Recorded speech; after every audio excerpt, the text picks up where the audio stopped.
Hello, guys. Welcome to another YouTube episode for the Transfer Portal CFB. I almost said podcast because I think this is my first time actually hosting a YouTube video. So let's get to it. So we sent out a tweet last week basically asking you guys what are some questions, like a mailbag, what are some questions that you guys got for us, for the 22 season.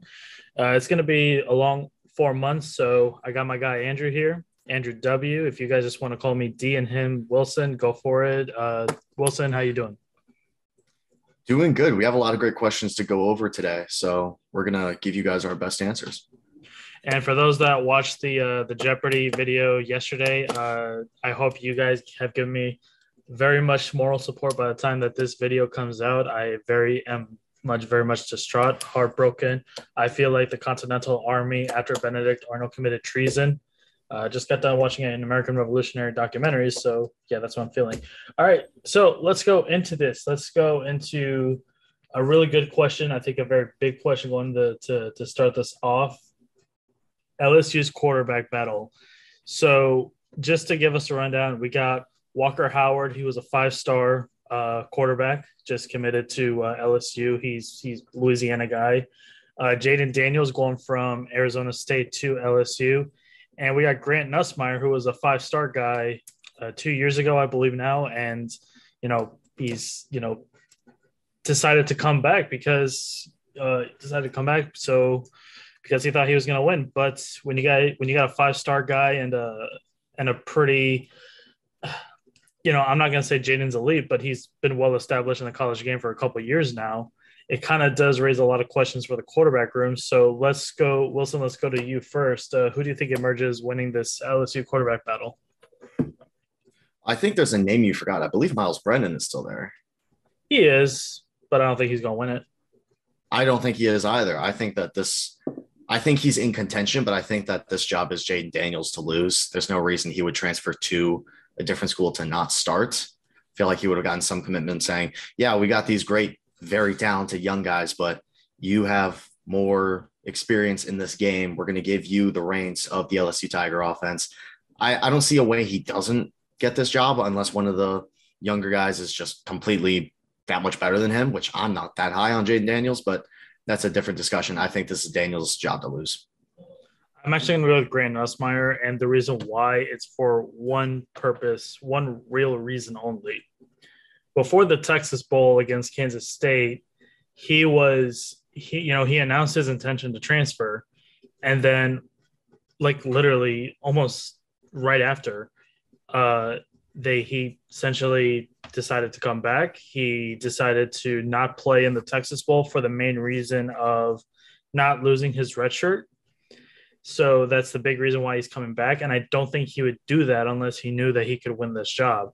Now, like you said, I think Jaden probably will go in as the season favorite. If there are Louisiana sportsbooks out there basically saying like, hey, what are the odds? I think Jaden Daniels would be like a plus 150 in my honest opinion. However, I think Grant Nussmeier is the better quarterback in terms of passing game. This is still going to be a Brian Kelly type offense. This is going to be a pro style. This is going to be I don't really expect how a dual threat quarterback is going to emerge emerging victorious with this. I think it's going to be Grant Nussmeier, but I think all quarterbacks going into the season, I don't think they're going to be well prepared. You do have Kayshon Boutte right there, arguably top 5 wide receiver going into the season. I just don't think Nussmeier would come back to LSU unless he knew for a fact he was going to win the job. At this point, I think this is anyone's game going into the season. At the same time, I guarantee you, no matter who's the starter, they're all going to be on some of the thinnest ice. I would not be surprised if you put out one bad game against Florida State, you might be benched the next week. That's just the way I see this. I don't, and these are not really Brian Kelly's guys, so I don't think he trusts any of them going into the season. Yeah, you just said it. He didn't recruit any of these guys. So it's like LSU, no matter what, I don't think they're going to be great this year. I don't think they're going to be very good. So this is essentially I think they were what, like number 3 or 4 in terms of like SEC favorites to win the conference, and I'm like, you're makes joking? no Like, sense. Makes no no, sense. like I would like I would say Kentucky has a better shot to win the SEC than Oh, LSU. I would And say that I mean I think I mean look, maybe LSU has more talent, but like Kentucky, they're going in with more returning talent. They're going in with Will Levis, which I'm not going to say he's a number 1 overall pick, but he's still a very good quarterback. I think Kentucky has just got a better. I think they got a better team going into the season. I think they got more consistency. I think they got less questions. And right now, you know what? I'm going to say in 2022, I trust Bob Stoops more in 2022 than I trust than I trust. Brian Kelly. Yeah, Yeah, I can't disagree with that much. I mean, you said what, third or fourth favorite? something like That that. makes no sense because you've got Alabama, you've got Georgia. Those are the top two. You've got Tennessee. I would put over LSU. I'd put A&M over LSU. I'd put Kentucky over LSU. There's a part of me that he wants to put Arkansas over LSU, and I don't think Arkansas is going to be good. Florida, I can't just because they don't have anything I like. I think they made a bad coaching hire. That's a completely different discussion. I think South Carolina is not good, but LSU is also just not good. Like, And I do want to make a correction. Yes, I know I still said Bob Stoops. I meant Mark Stoops. All right. So oh for yeah, all you keyboard warriors that are about to go on, yep, sure, go for it, shoot it. But you know, this SEC, I think the SEC East, I saw I was watching Josh Pate's Late Kick podcast, and one of his followers said that Tennessee has a chance to be undefeated going into their Alabama game, third Saturday in October. yeah. They got a legit chance. I don't know how the SEC teams are going to work out, and especially for the number 2 spot. For all we know, Kentucky, they could do much better than what any of us think. And maybe they'll upset Georgia, which I believe is their second to last game of the year. Highly unlikely, but we've seen weirder things happen. But yeah, in terms of LSU, this is just not the year that, I think people are gonna make fun of Brian Kelly by the time midseason happens. I'm still not sold on the Brian Kelly to LSU hire, even if he didn't have as much freedom at Notre Dame. But LSU's quarterback battle, I don't trust any of them right-handed. Truthfully, I think Walker Howard's got the highest ceiling out of all these guys. I would believe I think he was a top 3 quarterback in his cycle, only behind Cade Klubnik and Connor Weigman. So yeah, we'll see. I mean, like I said, I'm going Nussmeier, you're going Daniels, but I think we're both in agreement that nobody's safe. Going into that week one, 100%.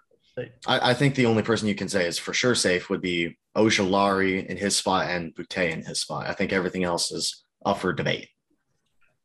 All right, let's go to the second question. Oh, by the way, you're gonna have to help me out here. Who asked the question on the LSU? Oh yeah, that was Brendan Moore, CFB. Be More CFB. And then our next question comes from Tonka Truck Guy. Will West Virginia ever get an ACC invite, Andrew? The only way that that's ever going to happen is if the Big 12 disintegrates. And 100%. Truthfully, I still don't see that. I don't think that's ever going to happen. Anyone who thinks that the Big 12 is just going to die because Oklahoma and Texas, were they a backbone? Yeah, but do I think it really changes much competitively? Not really. I mean, look, Texas has been, that underwhelming sleeping giant. I mean, I don't even call them a sleeping giant really, but they've been underperformers for the last 10 years. Oklahoma, they're always there. But this last season, I just find it weird how the year that it was announced that Texas and Oklahoma were ditching the Big 12 to go to the SEC, neither team made it to the Big 12 title game that year with Baylor and Oklahoma State. I think there's, and look, you're still bringing in some really, really big names. You're still bringing in Houston. You're still bringing in Central Florida. You're still bringing in BYU. You're still bringing in Cincinnati, Houston, Central Florida, BYU. They've really been coming up over the last 2 to 3 years. But those 3 teams that are currently in the AAC, these are teams that have been to New Year's Six Bowls that are in really, really good recruiting hotspots. I think Ohio is a sleeping giant in terms of, recruiting landscape. I just don't see how the Big 12 is going to. I think once these two teams they get into the Big 12, it's going to be a lot more competitive than what we think. And if Dave Aranda is going to be at Baylor to stay for the foreseeable future, guess what? You're going to get a lot of kids that want to go to Baylor, especially in the state of Texas. TCU is still a tremendous university, tremendous facilities over there. That's going to be a very attractive hotspot for recruits. So the idea that the Big 12 is literally just Texas and Oklahoma, I don't agree with that. All right, there's been a lot of good competition, and I feel like it's been a bit of a hot discussion lately with Oklahoma State. Actually, Oklahoma State's had like 7 double-digit wins since 2008, I believe, if I have that year correct. There's a lot of really good football going on in the Big 12, excluding Texas and Oklahoma. Houston, they're really going all in terms of keeping the third ward guys in the city. Only way West Virginia goes to the ACC is if the Big 12 dies, and I just don't ever see that happening. Yeah, you were talking about recruiting hotspots. I think no hotspot is more evident right now than Texas Tech. I mean, Joey McGuire, I believe for the 2023 class, as of right now, which is not finished, I believe he has a top 5 recruiting class so far at Texas Tech. Not Texas, not Oklahoma, Tech, Lubbock. I don't think the Big 12 is going to miss them that much. Obviously, Texas and Oklahoma are the moneymakers. Those are the biggest brands, arguably close to in college football. I'd say they're both top 10 brands in college football. But okay, so I'm looking – go for it. West Virginia going to the ACC, I feel like the only reason they would want to go to the ACC is to play Pitt every year, which I believe over the next 8 to 10 years, they play them most years. So I don't really see that being much of a problem. I mean, Clemson and South Carolina are in different conferences and they play. So it's not really too much of a thing where I need to see West Virginia go to the ACC. Does it make more sense geographically? I guess, but I mean, not much needs to make sense geographically. I mean, Rutgers is in the Big Ten. That doesn't make any sense at all. So just West Virginia ACC, it doesn't make much sense outside of Pitt, but they already play a lot. So, and you talked about a Big 12. I don't think they're going to want to lose any more teams. They're already losing Texas and Oklahoma. They're going to be getting these 4 great teams from Group of 5 / Independence. I think they're in a good spot right now. They're losing a lot of money, but they're getting a lot of great teams. So I want to go ahead and put this out there. What you're saying about Tech being a top 5 recruiting rankings right now in the country. Right now, they're number 2 according to 24/7, which is ahead of likes of Penn State, Ohio State, and Georgia. As I was scrolling down a little bit, here are a couple teams that are ranked ahead of Texas in terms of those recruiting rankings. Baylor at number 9. Texas A&M at number 12. I know they're SEC, but I just got to throw it out there. I got to let the Aggies have their banter going on this. Cincinnati's at number 13. And then Texas is a little bit back at 17. And Oklahoma is actually at 21. And UCF is currently at 24. And I know that Houston, like I said, they've I don't know where they're at in terms of these rankings, but they really are pushing ahead of getting, a lot of these guys. And I know that in 2022, they got Al Golden, who was one of the top receivers in the Houston area. And the reason why I feel like a lot of these players are going to these teams is because they want to play for a Power 5 conference team. And this kind of really says a lot about how I think being a Power 5 or being a G5 truly matters, because now you got an opportunity to go to a playoff team. And the fact that, look, UCF, Cincy, Houston, they've put out really good teams in the last 10 years. And I think now we're going to start seeing a bit of a snowball effect of, now that these teams are going to a much bigger conference, they're recruiting, attractiveness, whatever you want to say, skyrockets. And I think it just proves like, hey, you know what? These guys, they were probably just under the dirt this entire time. Yeah. I mean, Power 5 gets on national television more than Group of 5. It's simple as that. More recognition. And especially in this era of NIL, recognition means more than it ever has. So getting those teams up to the Power 5 means a lot for them, especially Cincinnati. I think Cincinnati is going to do great, especially with what Luke Fickell has done there. But yeah, the Big 12 is in a good spot right now. All right, so next one, the top defensive backs for 2022. Who said it? And I'm going to go ahead and let you get started on that. Okay, apologize if I butcher this name because it's not technically a word. WCK DOS Mind ICUD. It's a weird name, but we appreciate your question. I'm going to start off. Eli Ricks, Alabama. That's number one. He's an amazing corner from LSU. Alabama decided, you know what? We're losing some talent, so let's get one of the best corners in the nation. Eli Ricks is now part of the Crimson Tide. I think Brandon Joseph is another name people should be keeping their eye on. Transfer from Northwestern to Notre Dame. We know what Notre Dame does with safeties. Brandon Joseph was one of the top safeties going into last year, but he didn't really have the greatest year because Northwestern just sucked all around. Now he's going to an amazing team. Marcus Freeman's first year as being their head coach. I think he's going to thrive. I think he ends up being a first-round pick next year. Speaking of safeties, Tyke Smith from Georgia.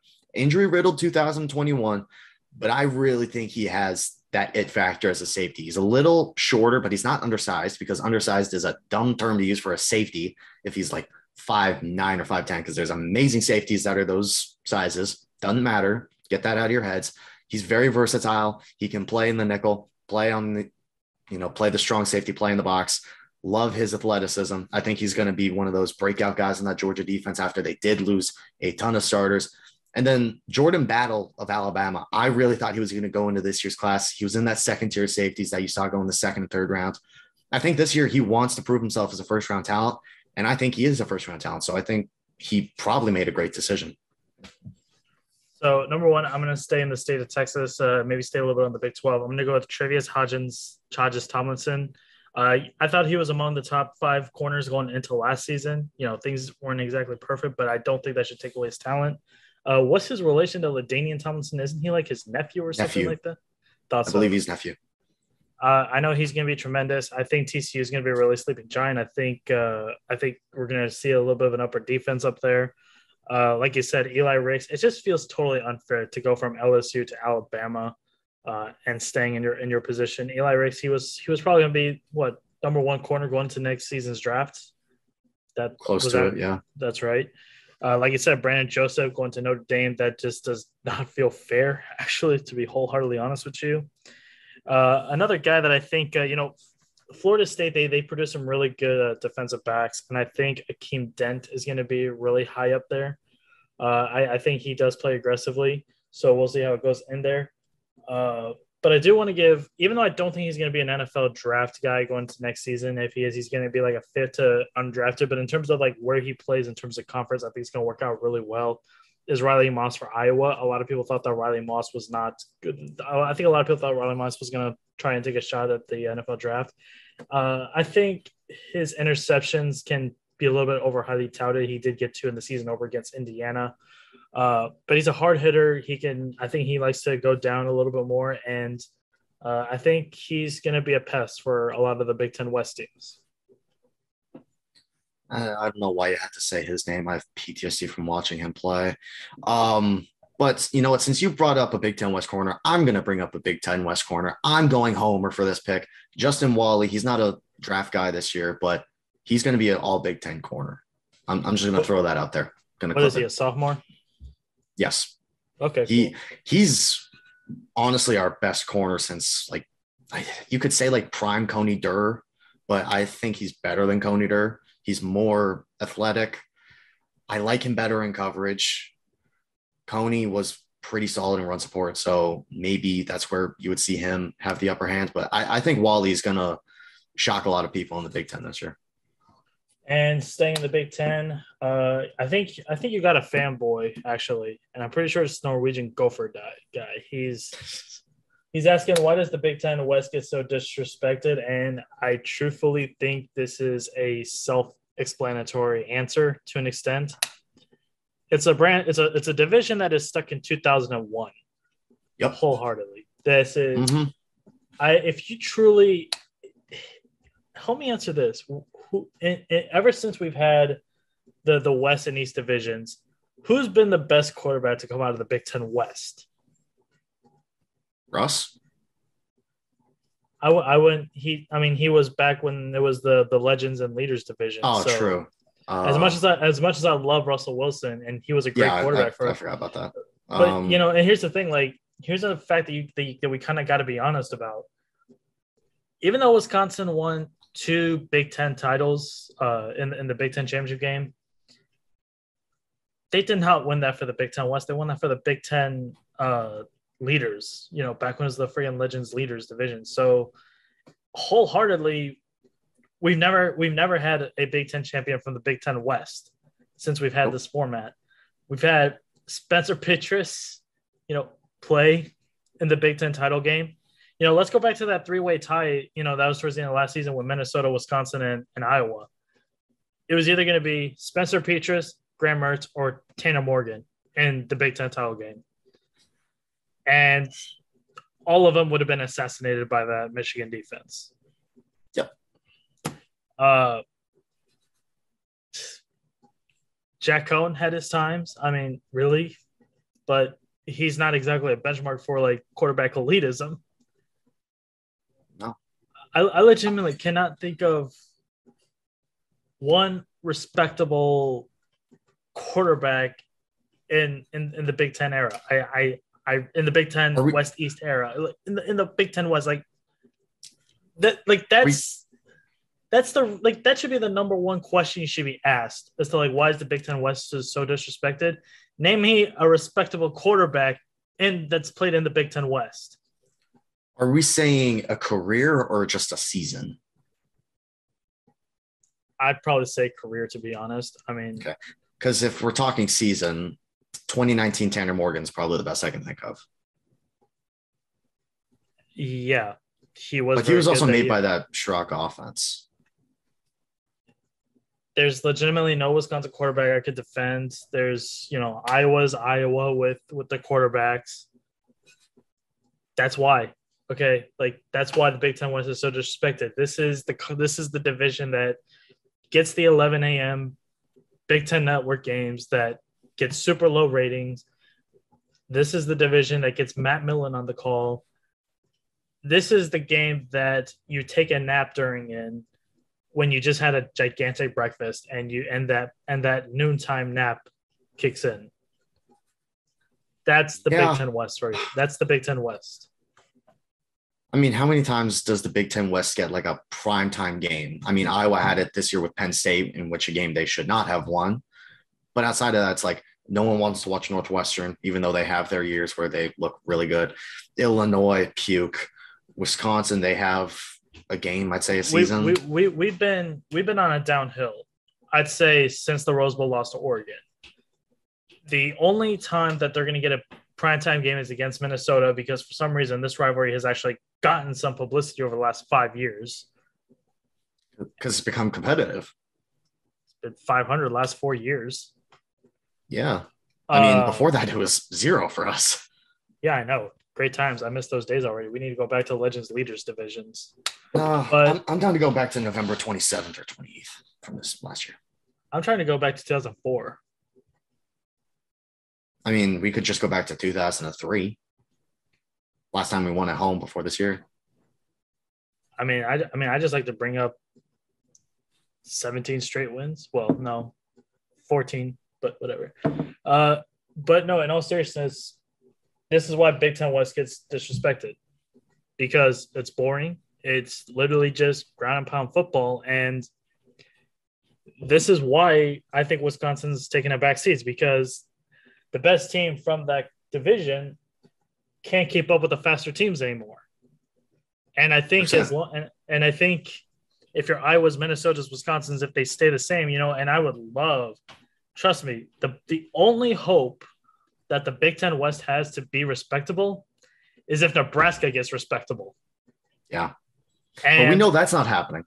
No, it ain't happening. That's the only way the Big Ten West is going to be respectable. Why would you respect the division when its team that should be the most respectable is not respected? Yeah, I mean, Nebraska came into the Big Ten and they're one of the most historic programs of all time. And Nebraska was brought in to compete with Ohio State. And how many times have they beaten Ohio State? I don't think any. No, none. No, they haven't. I don't think they've beaten Michigan either. Have they? No, Michigan and Nebraska has actually been somewhat competitive. Actually, when I say competitive, I mean Michigan 5, Nebraska 3, or something like that. And Yeah. Nebraska's been Wisconsin only once since entering the conference, and that was in 2012. Like, and the Big Ten, I don't know if this is the Big Ten's doing or the NCAA's doing. For you to put a trophy between Wisconsin and Nebraska is criminal. That is not a trophy game. If you ask any Wisconsin fan, like, hey, rank the Axe, rank not the Floyd of Rosedale, the Heartland Trophy. So stupid. Yeah. Ask them to name the Axe, the Heartland Trophy, and the Freedom Trophy, I think they call it now, between Nebraska and Wisconsin. No one's gonna pick Freedom Trophy number one. They're just not. It's, and the fact that we've essentially been forced to look at Nebraska as a Big Ten team for the last 11 years. Like, what the hell are they doing? Yeah, I mean, you brought up Nebraska. We might have the weirdest name for a trophy between Minnesota and Nebraska. It's the $5 bit of broken chair trophy. I gotta look this up because I don't believe you. I want to say they started it for like cancer research because they were having it around the different tailgate lots this year with Casey O'Brien, who everyone knows. Also, thoughts and prayers to him. He's going through another fight. He's going to get through it. Everyone loves him in Minneapolis, but yeah, it's such a weird name for a trophy. Here you go. $5 bits of broken chair. Yep, there you go. You're right. Yep. And it's only been around since 2016. Yeah, I think it was. We've only not had it once, I think, because Scott Frost has only beaten us once. Yep, 2014 is when it started. Jeez. So that's probably like 2 or 3. See, there it is. Now, here's my thing. Yeah. Whenever we were talking about trophy games last year and like the best trophies, like how come was this not brought up? Because whenever I think of Minnesota trophies, I always think of the Axe, I think of the Rosedale, I think of the Bell. That's it. I don't think about the bits of broken chair trophy because Nebraska's been irrelevant. Do you not think of the Jug? I don't think of the Jug that much because we don't play Michigan that often. Like we played them in 2020. We play them, I want to say in 2023. That's the next time we play them, which I believe I'll be at that game because I think it's here. But we don't play them enough to like truly think about it. Like the reason I remember the Bell so much is because of 2019. But with the Jug, it's like the games with Michigan have been kind of, I mean, they won the 2020 and then they won the one before that. We won the one before that in Ann Arbor. So we don't play them enough for me to truly think about it, even though it's probably the second most historic, maybe most historic trophy we play for. All right. So let's just give it a quick rundown. LSU quarterback battle. I said Nussmeier, you said Jaden Daniels. Yep. Will West Virginia ever go to the ACC? Only if the Big 12 is destroyed. Not going to happen. DB's going to 2022. I said the likes of Riley Moss. I said Eli Ricks, and I think I said Akeem Dent for Florida State. You said your guys. Repeat them. Joseph Smith, Techie Smith of Georgia, and then Jordan Battle of Alabama. And Justin Wally. And why is the Big Ten West get disrespected? Because the Big Ten West is stuck behind 20 years.